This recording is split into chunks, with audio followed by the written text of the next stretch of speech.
Hi, I'm Captain Chris, and I would like to explain the heat exchanger aboard your boat.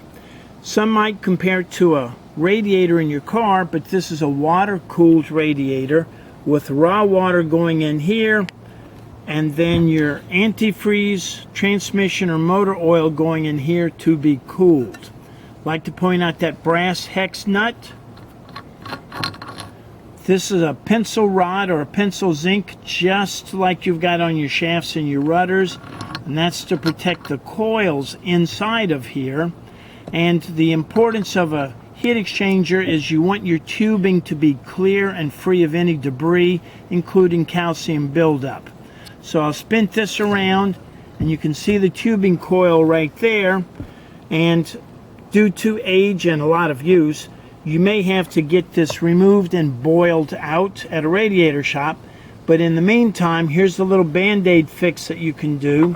You can take a welding rod like this aluminum welding rod, and you can put it inside one of these holes, or actually all 100 of the holes, and just shove the debris out the other end. Look over here. You can see how I'm shoving it out and I'm cleaning it out.